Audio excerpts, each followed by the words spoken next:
Maravilha, muito boa noite a cada um de vocês. Sejam todos muito bem-vindos, meus queridos. Como é que vocês estão? De vez em quando vocês vão me ver olhando aqui para a direita para eu ter um retorno de imagem dos comentários no Zoom, ao mesmo tempo que eu estou gravando aqui para outra câmera, para que fique registrado também no nosso material do EPS. Wellington, boa noite. Ricardo Takashiro, boa noite. Nicole, Lacerda, sejam bem-vindos. Papo de hoje é sério demais da conta, o divórcio pós-holding. Rapaz, hoje eu fiz uma consulta para duas advogadas muito queridinhas, fofinhas, sobre o assunto divórcio pós-holding. Elas estão atuando para uma mulher num divórcio e existe uma holding que foi criada. Olha aí a Nicole aí, ó. Uma holding que foi criada pelos pais e depois doadas as cotas para os filhos e depois a separação do casal, no sentido mais amplo da expressão separação, juridicamente falando agora, um divórcio pela frente. Muito bem-vindos. Professora Marina Zava, seja bem-vinda, minha querida. Espero vê-la em breve nos congressos pelo Brasil afora. Bom dia, boa tarde, boa noite. Deixa eu ver quem mais está aqui. Mônica. Quem do Globo da Morte está aí? Meus mentorados do Globo da Morte, que aparecem por aí.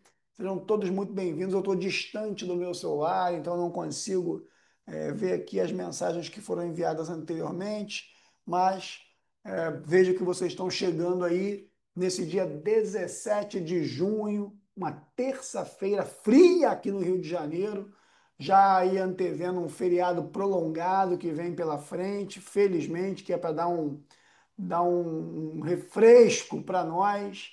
Estou precisando desse refresco aí para dar uma relaxada, porque está corrido de trabalho. Acredito que vocês também estejam ansiosos pelo feriado de Corpus Christi. Vamos lá, pessoal.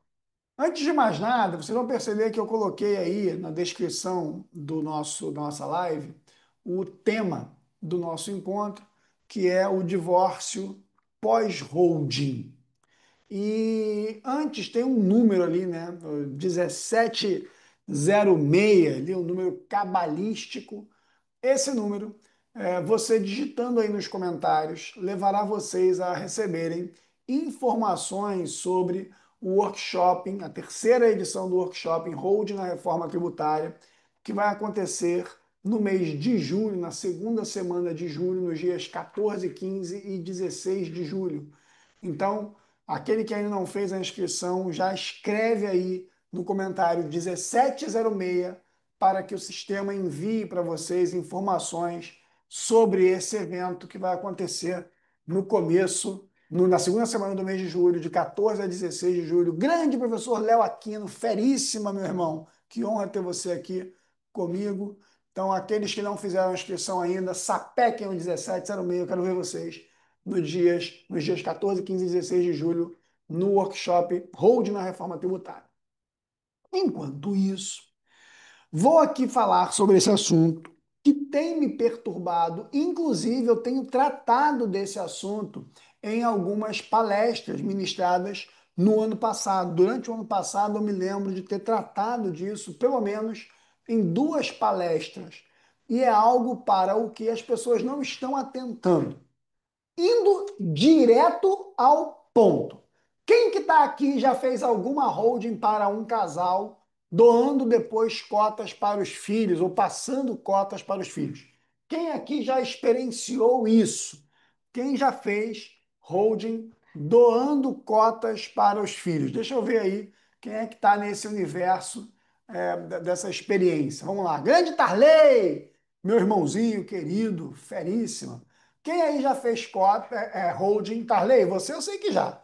Já fez holding doando a posteriori cotas para os filhos do casal. Então a Jaqueline está ali, ó, o Paulo dizendo já fiz, né? O Léo perguntou se esse evento dos dias 14 a 16 ficará gravado. Tem uma opção, sim, Léo. de adquirir o gravado, né? A Ana Paula Figueiredo, que é minha mentorada do Globo da Morte, Rafael Moraes chegou aí também, a Adri também já fez isso, eu estou olhando aqui no meu retorno de imagem. Vocês fizeram lá uma holding, colocaram os imóveis dentro da holding e outros bens e doaram cotas para os filhos com reserva de usufruto. Aconteceu isso com alguns de vocês que estão aqui ao vivo comigo agora, como a Nicole, por exemplo, etc. A pergunta que eu faço para você é: e se esse casal resolveu divorciar após esse evento? Como fica? Me ajuda aí, que eu estou perguntando. E se esse casal resolveu divorciar após ter colocado o patrimônio do casal na holding e doado as cotas para os filhos com reserva de usufruto? Qual é o tratamento que vocês têm que dar para isso? Já se perguntaram sobre isso? Já passaram por esse experimento? Já passaram por essa experiência? Pois é. Desde que o planejamento sucessório ganhou as redes sociais, desde que a holding se popularizou no mercado, especialmente no mercado digital, nós passamos a ter uma série de projetos de holding que levam uma verdade como se absoluta fosse em relação ao vínculo jurídico dos pais, por exemplo, com os bens que foram colocados na holding. Por exemplo, a primeira coisa que as pessoas querem dizer é: olha, não muda nada, você tem seus bens hoje, esses bens vão passar a estar dentro de uma holding e está tudo certo, está tudo garantido, você vai poder continuar fazendo o que você quiser dos bens. Minha Cafinha, muito obrigado, te amo. Você vai continuar usando os bens como você bem entender. Se você quiser vender esses bens, você vai poder vender. E o dinheiro é seu, e você manda em tudo, você tem a chave do cofre. É isso que a gente ouve aí, à torto e à direito. Boa noite, Nando Riso, meu irmão, mentorado do Globo da Morte, seja bem-vindo. A gente ouve isso o tempo todo. Agora, o quanto isso é verdade? Por exemplo, essa dupla de advogadas simpaticíssimas, muito legais, inteligentíssimas, me procuraram hoje para uma consulta. Eu dei uma consulta para duas advogadas. Elas advogam para uma mulher que está se divorciando e estavam tratando em negociação com o marido, o advogado dele, né? Como é que vai ficar a holding. E aí parece que dentro da holding tem o apartamento em que a mulher está morando, a casa em que o cara está morando, porque eles já estão separados de fato. Dentro da holding tem alguns imóveis sendo alugados, tem uma sala comercial que a esposa usa como escritório, como consultório, acho que ela é médica, dentista, alguma coisa assim, ela usa como consultório. E estão negociando isso nesse divórcio e querem dar tratamento a isso. E aí parece que o marido propôs de ela ficar com a casa que ela mora, que está dentro da holding. De ela ficar com o escritório que ela usa, né, a sala comercial que ela usa como consultório, que está dentro da holding. E aí ele fica com o resto da holding, ele dá um dinheiro para ela. Peraí, pessoal. Mas em que medida e em que momento essa holding pertence ao acervo patrimonial do casal? Essa holding é uma sociedade cujas cotas pertencem aos filhos, cujas cotas foram doadas para os filhos com reserva de usufruto. Os pais não têm propriedade nem sobre as cotas da holding e nem muito menos sobre os bens que integram o patrimônio da holding. Porque as cotas da holding pertencem aos filhos. Porque os bens que estão dentro da holding pertencem à holding. E aí começaram, grande Cavalcante, meu irmão, seja bem-vindo. A Thalício também, seja bem-vindo. E aí começaram com as soluções mirabolantes negociadas entre essas duas advogadas que vieram me consultar, me procurar, e o advogado do marido em divórcio. E aí a sugestão é: a gente faz o quê? Faz uma cisão da empresa? Faz uma. Tira o bem da empresa? Como é que faz? E aí a ficha delas caiu na medida em que eu fui mostrando para elas que esse divórcio não contempla essas cotas dessa holding. No caso concreto, inclusive, parece que as cotas foram doadas em um percentual de 96% e, e os pais ficaram com 1% a mãe e 3% o pai, que são cotas em mancomunhão.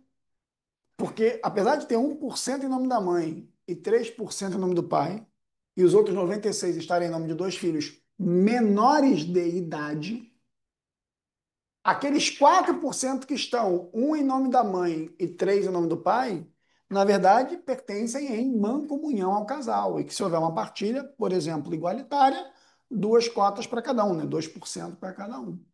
E a ficha das moças foi caindo. Eu não sei se elas estão assistindo aqui ao vivo. E é normal, tá? Não é um demérito, tá certo? Não, é um demérito. E eu vou explicar. Inclusive, o Paulo falou, Paulo Milton falou: e se houver cláusula de reversão, eu vou mencionar isso com vocês, tá? Então, pessoal, primeira coisa que a gente tem que entender é o vínculo jurídico da pessoa, do teu cliente, patriarca, matriarca. O vínculo jurídico olha aí a Lucila aí, ó. Seja bem-vinda, minha querida. O vínculo jurídico que os pais tinham com os bens modificou-se com a criação da holding. Eles não têm mais vínculo jurídico com os bens. Eles também não têm um vínculo jurídico de propriedade das cotas. Eles têm só o usufruto das cotas. Então, antes de eu ir para o divórcio, deixa eu abrir a cabeça de vocês para entender o seguinte. Aquele papo de jogou o bem na holding, se o pai quiser vender, ele vende, se ele quiser usar o dinheiro, ele usa, é mentira! Juridicamente, é mentira. Porque se os pais são usufrutuários das cotas, o que eles podem fazer é colher os frutos. Por exemplo, se você tiver uma alocação que gera renda para aquela empresa e apura-se o resultado e esse resultado é lucrativo e há uma decisão por distribuir dividendos, esses pais, como usufrutuários das cotas, vão colher delas, cotas, os frutos. Colheita dos frutos dessas cotas. Eles vão colher os frutos. Ponto. Fim de papo. Se não deu lucro, não há frutos a receber. Se você vender um imóvel, o pai pode ter a administração, ele pode ter poder político para decidir a venda. Mas a venda é feita pela sociedade. A venda é feita pela pessoa jurídica, no interesse dela, sociedade, cujo resultado da venda vai para a sociedade. E apenas se performar lucro distribuível, algum dinheiro vai para o bolso dos pais como usufrutuários que estão na colheita dos frutos. Se o pai doa uma árvore repleta de galhos para os filhos e fica usufrutuário da árvore, a esses pais remanesce o direito de trepar na árvore para ver a bela vista da altura da árvore. A esses pais remanesce o direito de colher os frutos que pendem dessa árvore. Mas a esses pais não remanesce o direito de cortar os galhos da árvore, principalmente em proveito próprio. O usufrutuário tem dever jurídico de zelar pela coisa principal, repondo inclusive o que ele extirpar no principal, caso tenha feito. Ao administrador de uma sociedade, seja ele usufrutuário ou não, sócio ou não, reside o dever de administrar a sociedade em proveito dela sociedade. Em proveito dela sociedade. Por exemplo, a pergunta que a Rose fez: os pais não poderiam deliberar a doação dos imóveis detidos pela holding para eles, pais? A pergunta que eu te faço, holding, ou Rose, perdão. Essa decisão dos pais, como detentores dos poderes políticos e administrativos da sociedade, de doar bens da sociedade para eles mesmos, é uma decisão em proveito da sociedade? Vamos lá. Todo mundo, agora aqui, vocês estão presos no papel e estão esquecendo o direito societário. Aqueles bens pertencem à sociedade e a destinação deles tem que se dar em proveito da sociedade. Marvia Melo! É isso? Parecia, mas acho que não, acho que é Marvin, é outro Marvin. Eu pensei que fosse a Marvin que morou comigo quando criança. Morou, foi meu vizinho. Então, não pode. Ah, mas eles conseguem fazer. Eu estou entendendo que eles conseguem fazer, porra. Eles conseguem fazer, eles conseguem ir lá fazer lavrar uma escritura de doação da empresa para eles mesmos. A minha pergunta é: isso é em proveito da sociedade? Por exemplo, no meio de um divórcio, se o Ministério Público tomar conhecimento disso, de que eles estão esvaziando bens da sociedade que pertencem a dois menores, em proveito deles, o que será disso? A doação de bens da sociedade para os pais, porque eles têm poderes políticos para decidir pela sociedade. Essa doação aproveita os sócios, que são os filhos? E a resposta é óbvia: não.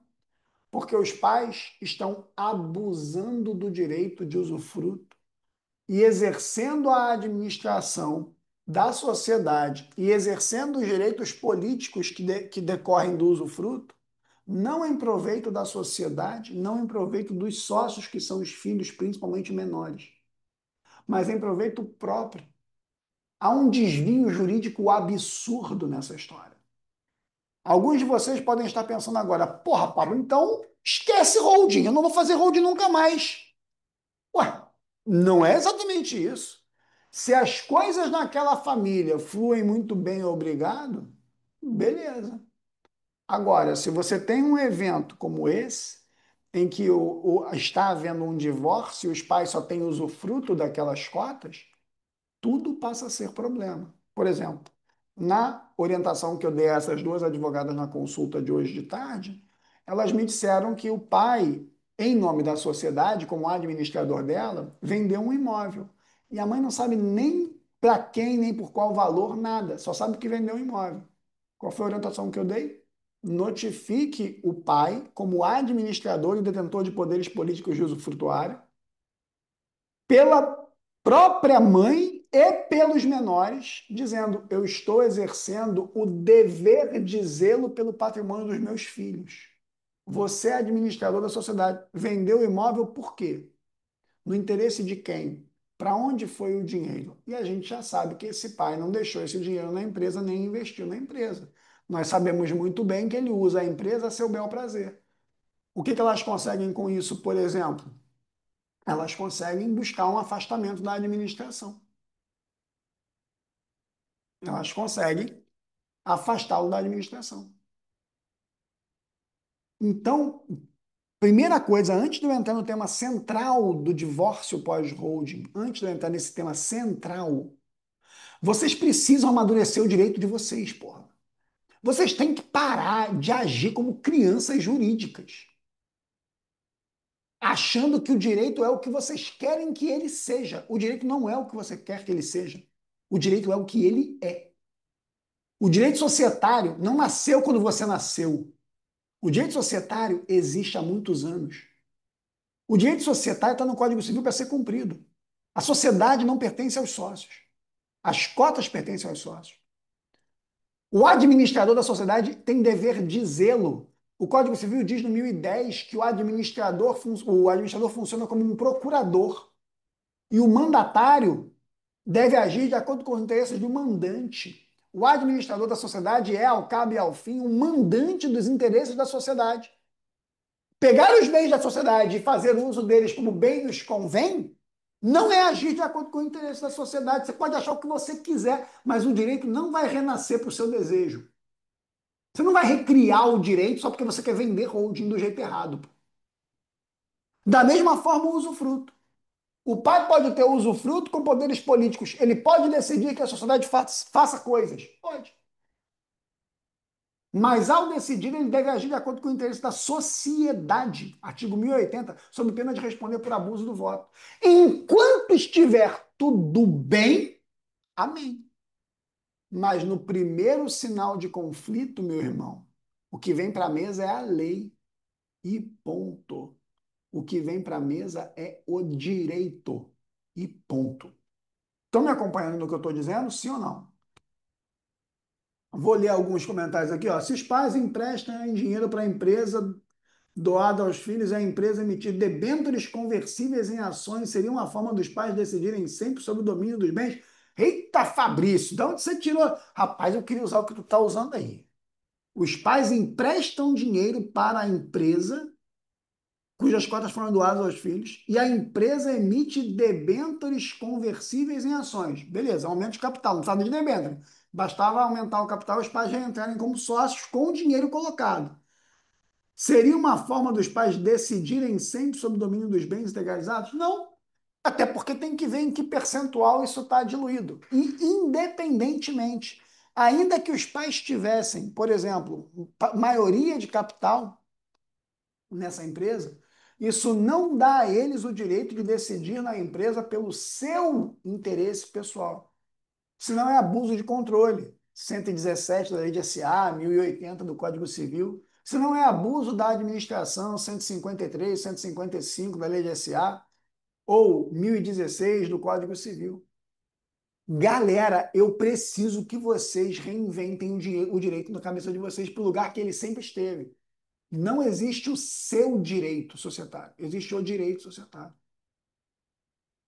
Num caso como esse, se esses pais aparecem com uma petição de divórcio dizendo vamos dividir os bens da empresa, rapaz, vão passar vergonha. O Ministério Público vai dizer: dividir que bens da empresa? Vocês têm que dividir os bens que pertencem a vocês. Vocês querem partilhar bens de terceiros. E a mesma coisa quanto ao Fabrício, que deu uma ideia, que eu adoro criatividade, tá, Fabrício? Brinquei aqui com o meu jeitão, mas eu adoro criatividade. Mas não altera o fato, se os pais injetarem novo capital na empresa, ingressando nela com novo capital, tornando-se sócios majoritários daquela empresa, isso não altera o fato de que a empresa não lhes pertence. Os interesses da sociedade prevalecem em relação aos interesses dos sócios. Isso acaba com o interesse de fazer holding, Pablo? Não, eu só estou dizendo que enquanto está tudo em paz, o direito é desnecessário. Mas no momento em que você está num conflito, tudo que vai importar é a regra. Tudo que vai importar é a regra. O judiciário não vai jamais partilhar bens que pertencem a terceiros. Deu para entender isso? Estão entendendo o que eu estou dizendo? As cotas não são dos pais. Não existe mancomunhão sobre usufruto, cada um tem o seu usufruto, ainda que seja um usufruto colacionável um ao outro por aquecer, no caso de morte. Isso quando bem feito. Estão entendendo o que eu estou dizendo? Está machucando a cabeça de vocês? Essa realidade tá dando um estalo na cabeça de vocês? Caramba, eu olhava e falava assim, o cara vai montar a holding, bota tudo lá dentro, e aí é tudo dele, e aí ele pode fazer do jeito que ele quiser. Será que é isso de verdade? Então essa é a primeira cutucada que eu dou na cabeça de vocês. Mas se vocês quiserem continuar sendo cutucados sobre questões jurídicas disso, desse jeito, para dar aquela acordada para o direito, você tem que estar, antes de eu continuar o tema, tem que estar nos dias 14, 15 e 16 de julho, perdão, junto comigo, no terceiro workshop Hold na Reforma Tributária. Quem não fez a inscrição ainda, tem que escrever aí esse número que está aparecendo na mensagem que está fixada, que é o 1706. Escreve 1706 para você receber aí as informações sobre o workshop Holding na Reforma Tributária, terceiro workshop do ano, Holding na Reforma Tributária, dias 14, 15 e 16 de julho. Lá atrás, alguém perguntou, vai me faltar só quem foi que fez a pergunta, me perdoe aí, porque já passou aqui pela tela. Pablo, e se eles tivessem colocado uma cláusula de reversão? A reversão é um instituto que só existe na doação, cujo gatilho da reversão é a morte do donatário, o que não aconteceu. Isso não aconteceu. Então não tem como ter reversão. Eu vou falar já de call option, mas antes eu vou olhar a mensagem da Ana. Holding com doação total e paz com golden share. Essa situação vira, vira patrimônio de discussão no divórcio? A golden sim. A golden share, Ana, vira discussão, porque a golden é patrimônio do casal. Só que a golden, que vai ser partilhada, não tem poderes políticos decisórios positivos. A golden serve como poder de veto para proibir que certos atos sejam praticados.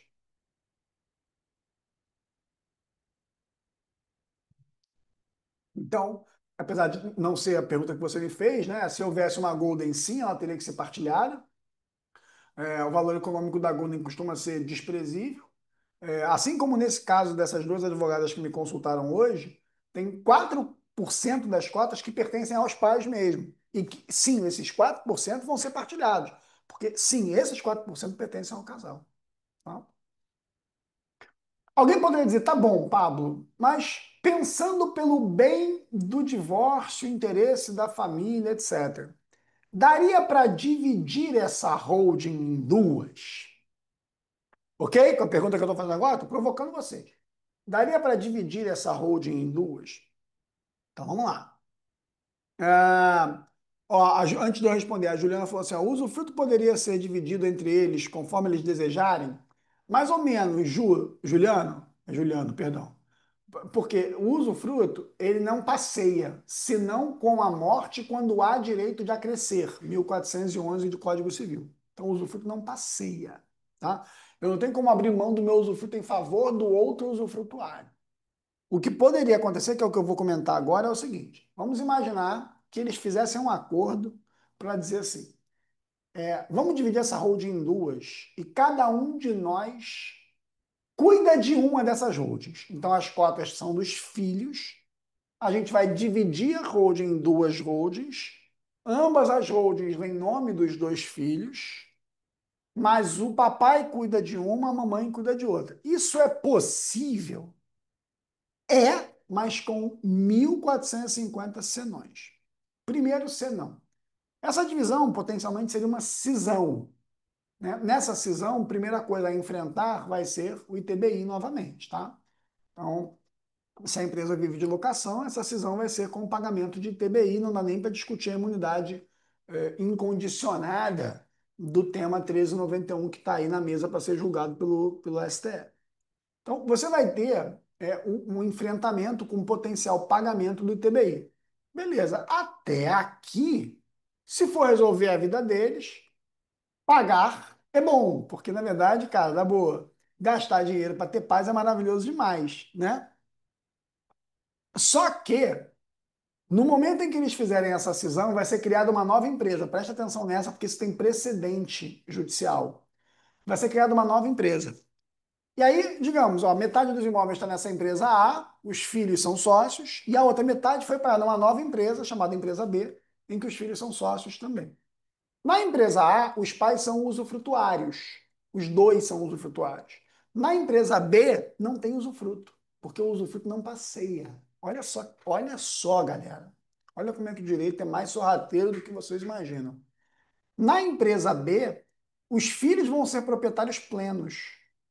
Como eles são menores, os pais vão ter o usufruto legal enquanto eles forem menores. E aí, quando os filhos se tornarem maiores, os filhos vão ter propriedade plena daquelas cotas da empresa B. Se os filhos fossem maiores, eles poderiam instituir o usufruto em favor do pai, por exemplo, que ficou com a empresa B. Vamos imaginar isso. E sobre essa instituição de usufruto, haverá ITCMD.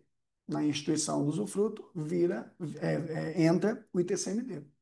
Mas sendo os filhos menores de idade, a despeito de ter o usufruto legal, eles não podem instituir usufruto, porque não há interesse dos menores na instituição de usufruto em favor de quem quer que seja. Resta aos pais o usufruto legal. O que teria que acontecer nesse caso? cindir a empresa em duas, prever por um acordo que um dos pais exercerá o usufruto em uma empresa e o outro exercerá na outra empresa. Mas a propriedade das cotas é dos filhos. Não adianta a mãe renunciar ao usufruto na empresa A, porque ao renunciar ao usufruto na empresa A, olha que doido, o usufruto dela não vai para o marido, porque não tem direito de acrescer usufruto sem morte. Os filhos vão ter plena propriedade dessa parte da mãe. E ela, mãe, vai continuar a usufrutuar, né? Porque pelo fato dos filhos serem menores, existe o usufruto legal. Na outra empresa, não há usufruto, porque foi criada uma nova empresa com cotas novas. O usufruto dessa empresa não passeou para as cotas da nova empresa. Não pode. Poderia haver instituição de usufruto. Se os filhos são menores, não pode haver a instituição, mas os pais são usufrutuários legais na empresa B. Quando os filhos se tornarem maiores, eles podem instituir usufruto para quem tenha ficado com a gestão daquela outra empresa. E aí, nesse momento, haverá incidência de TCMD. E eles têm que acordar isso. Então, nesse caso concreto, daria para ter um acordo de cisão da empresa com o compromisso de administração por um pai de um lado, por uma mãe do outro lado, com renúncia ao exercício do usufruto em uma e em outra, cada um renunciando ao exercício do usufruto em cada uma. Quando os filhos se tornarem maiores, na empresa nova, que não tem usufruto convencional, mas tinha usufruto legal, que acaba com a maioridade dos filhos, fica combinado que os filhos vão instituir, se quiserem, porque eles são adultos, o usufruto em favor do pai ou da mãe que ficou com a empresa B, e vai ter um ITCMD que eles têm que pactuar agora quem é que vai pagar esse ITCMD. Se é que esses filhos maiores vão querer instituir usufruto para aquele pai ou para aquela mãe daquele outro lado. Inclusive, dependendo das razões do divórcio, das predileções de um filho em proteção de um pai ou de uma mãe que possa ter sido prejudicado na relação, pode ser que aquele filho diga: ah, papai, não vou te dar usufruto, não. E aí aquele pai ficou com o usufruto convencional e ponto. Está perturbando a cabeça de vocês? Vocês estão percebendo o tamanho do buraco que é o cenário de divórcio pós-holding? O tamanho jurídico, o tamanho do problema jurídico que é o divórcio pós-holding. Rapaz, é muito sério. As pessoas ofertam um holding alá e acolá sem prestar atenção nessas consequências. E isso se intensificou na medida em que a gente tem uma diminuição etária dos clientes de holding depois da pandemia. Porque depois da pandemia, o cliente de holding deixou de ser o cara de 70 anos e passou a ser o cara de 45. Esse caso, por exemplo, é um casal na casa dos 40 e poucos anos, 47 anos. Porque quando você tem um cliente na casa dos 70 anos, a possibilidade de um divórcio é menor. É menor, dá preguiça. Mas o cara que faz uma hold na casa dos 40 e poucos, a probabilidade do cara ter uma mudança de vida ao longo do caminho é gigantesca. Então, as pessoas não perceberam que a mudança do perfil do cliente de holding trouxe novos problemas e que ou não sabem que existem os problemas, como eu acredito que muitos de vocês, né? Quantos aqui estão surpresos com essa possibilidade, com esses problemas? Vamos lá, sendo bem sincero, não há nenhum demérito nisso não, tá, pessoal? Mas vocês estão enxergando, vocês já conheciam esse tamanho de problema que viria de um divórcio pós-holding, por exemplo, cutucando vocês aqui na live? Vocês imaginavam que um divórcio pós-holding seria capaz de trazer tanto problema jurídico assim? Né? Porque assim, a gente precisa saber da existência da possibilidade para que você possa, na medida do possível, se precaver. Por exemplo, por que fazer uma holding para alguém de 40 e poucos anos? É um questionamento importante. Tá? Tá? O Bolívar perguntou: beleza, eu entendi a saída, mas se a mulher não aceitar, não é questão da mulher aceitar ou não. É uma questão de ou eles acordam isso, ou aquilo não interessa mais a ninguém. Eles vão ser vão se manter usufrutuários das cotas, administradores da sociedade, ponto. Ou seja, não estavam se dando bem enquanto estavam transando, praticando o ato físico do amor, e agora vão ter que se comportar como sócios, entre aspas, porque são usufrutuários da cota, e vão continuar usufrutuários das cotas, se comportando como sócios, sem praticar o ato físico do amor, meu irmão. Sem praticar o ato físico do amor.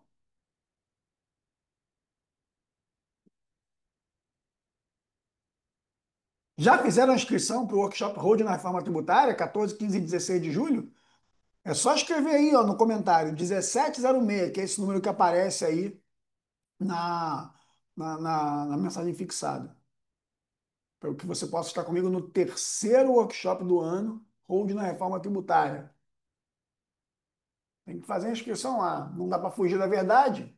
Você pode fugir do direito, mas ele não vai fugir de você, não, meu irmão. Tem jeito não. Ah, isso é muito difícil para mim. Vou sair dessa live. Beleza. Vai continuar sem saber. É maravilhoso demais, né? Ficou difícil.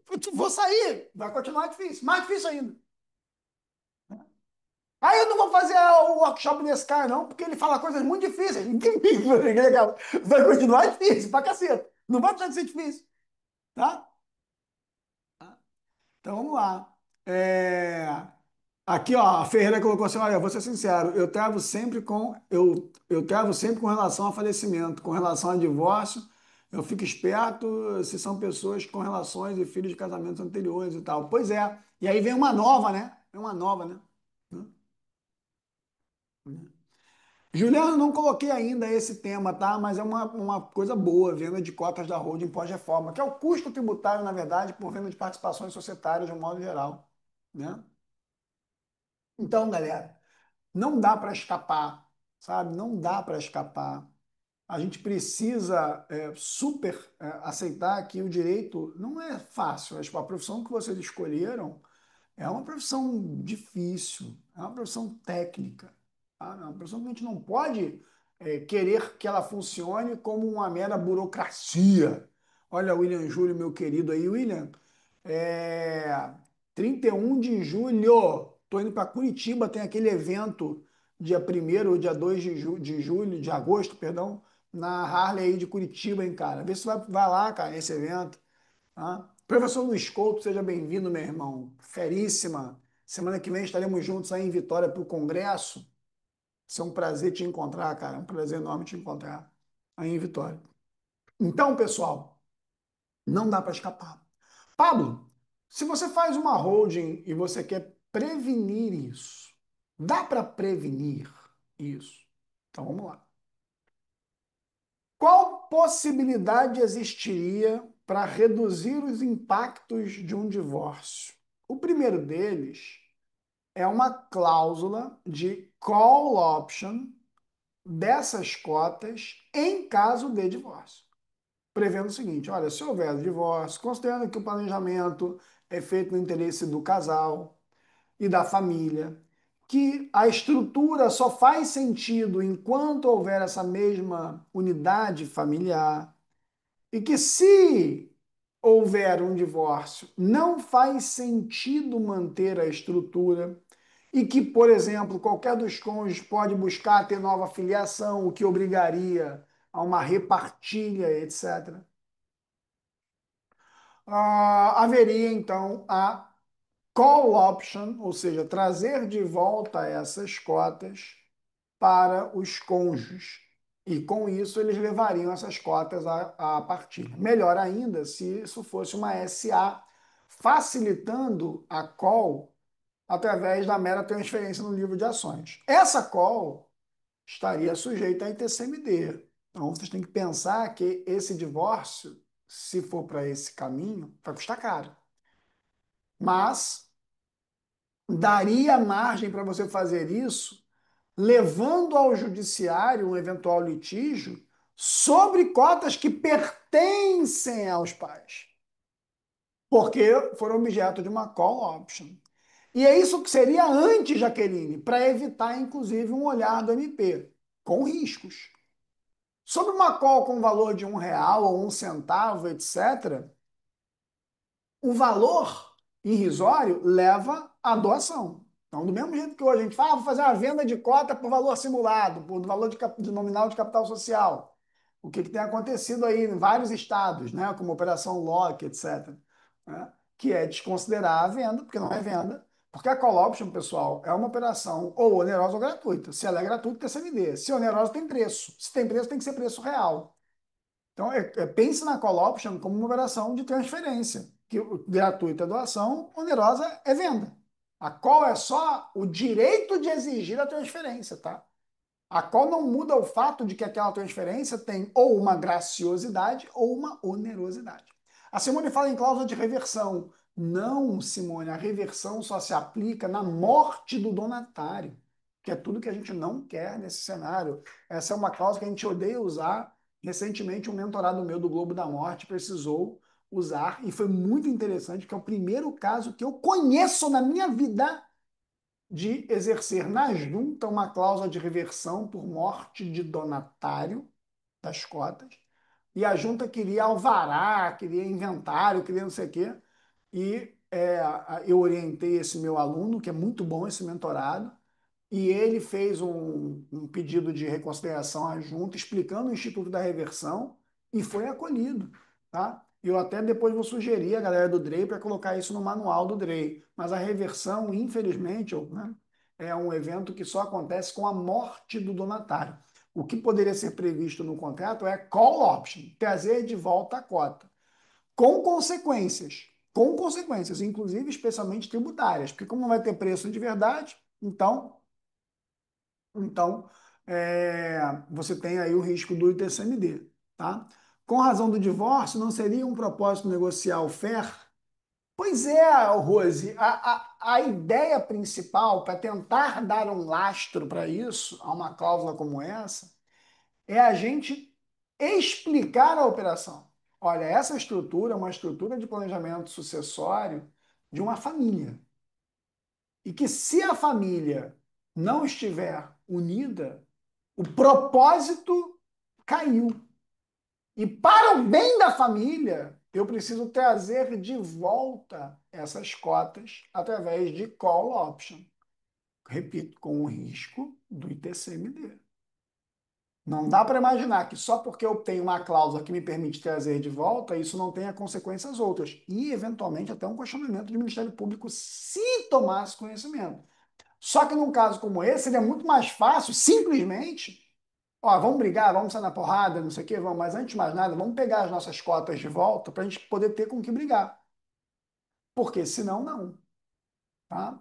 Então, esse desfazimento, porque não é exatamente uma revogação de doação, até porque teria que ser judicializada a revogação da doação, mas seria uma causa para uma call option, tá? E que justificada na própria operação em si. O que falta às pessoas é escrever mais sobre o substrato fático do projeto.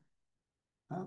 Ao invés de simplesmente soltar cláusulas lá no contrato, explicar por que tudo está sendo feito, porque é muito mais fácil justificar por que tem que ser desfeito, por exemplo.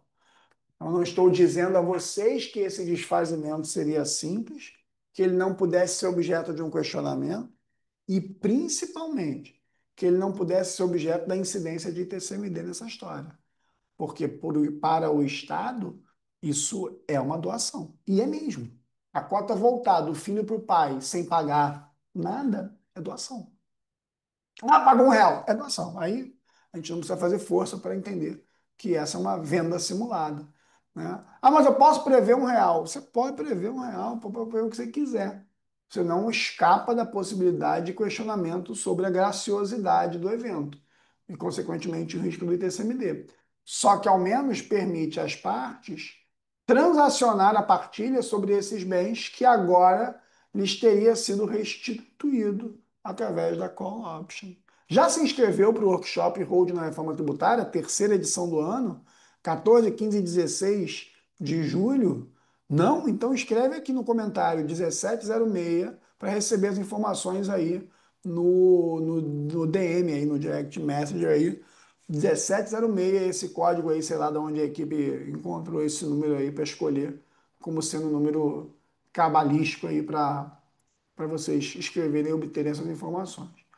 Bom, eu espero que essa live tenha servido para abrir os olhos de vocês para muitas coisas, mais do que só a questão do divórcio em si, mas a própria percepção sobre o fato de que, uma vez que eu coloque bens na holding, o meu vínculo jurídico com esses bens mudou. Eu não tenho a mesma liberdade que eu tinha antes. Eu sou administrador de uma sociedade que eu tenho que administrar em nome e interesse dela, da sociedade, no interesse da sociedade e dos sócios. Então, esse é um ensinamento importantíssimo. Tá? Se a call for por preço, por valor, Ângela, em tese não tem TCMD, mas o PL, o patrimônio líquido, pode não ser o valor econômico. E aí uma briga danada com o Estado sobre isso. Que nem é o núcleo central, mas PL funciona hoje no Mato Grosso e em São Paulo. E mesmo assim, né, com algum risco. E nos demais casos, valor de mercado mesmo. Então, cara, a primeira coisa é abram a mente de vocês. Não tentem reescrever o direito sobre o interesse de que ele lhes seja mais legal para convencer um cliente. Não faça isso com o direito, não, velho. Faça isso, não. É muita gente estudando o tempo todo para vocês fazerem essa sacanagem com o direito. Façam não. Porque no final do dia, o sacaneado é o cliente. No final do dia, é esse casal que vai precisar de muita terapia jurídica no entorno dele para dar solução a um problema que foi criado. Será que foi uma boa ideia fazer essa holding? E para piorar, essa holding foi feita quando eles já estavam separados de fato e para se divorciar. Porque outro dia eu vi uma filha de uma ronquifuça que se diz especialista em holding, respondendo uma caixinha de perguntas em que a pergunta foi: e se o casal fosse divorciar, ainda assim vai valer a pena fazer a holding? A resposta da caixinha de pergunta foi: sim, é muito melhor. O nível de irresponsabilidade das pessoas para vender tá sem limite. Tá sem limite. E vocês estão comprando esse troço porque parece bonito para vocês, pô. As pessoas perderam o bom senso. Se você quiser estudar esse trem direito, meu irmão, junta com quem está falando verdade. Junta com quem está problematizando. Para de querer se juntar com quem conta a história bonita que você quer ouvir. Se junte a quem problematiza. É muito melhor para você. Agora, digita aí o 1706 para você fazer o workshop Road na Reforma Tributária, 14, 15 e 16 de julho. A não ser que você queira ficar do outro lado lá, com a galera que prefere que o direito seja bonitinho como eles imaginam que ele é. Agora, se você quiser verdades, aí 1706 aí para entrar no workshop Road da Reforma Tributária, terceira edição do ano. Agora, por hoje é só. Muito obrigado pela audiência de vocês aqui hoje. Foi uma maravilha ter vocês. Obrigado aos comentários que foram feitos, às contribuições que foram dadas. São muito úteis, galera, muito úteis. E principalmente não ter problema de perguntar, receio de perguntar, achando que a pergunta pode ser ruim, que a pergunta pode ser errada. Cara, é a partir das perguntas que a gente cresce. Então, eu quero parabenizar vocês por terem exercido essa liberdade de perguntar, sabe? Pô, muito legal isso mesmo. Eu fico muito feliz que vocês tenham exercido essa liberdade de perguntar, de sugerir, ainda que errando, porque só assim vocês saem daqui maiores. Vocês saem daqui maiores hoje? Vocês que estão aqui até agora, estão se sentindo maiores do ponto de vista de conteúdo jurídico? Cara, porque se sim, esses 50 minutos que a gente está aqui hoje valeram a pena para mim, entendeu? Que vocês saiam daqui maiores. Assim como vão sair maiores do workshop Road na Reforma Tributária 14, 15 e 16 de julho, assim como fazendo o EPS, assim como estudando com as pessoas que problematizam. Problematizam. Um beijo grande, até a próxima. Vou levantar aqui para poder encerrar o vídeo ali na câmera que está longe de mim para danar.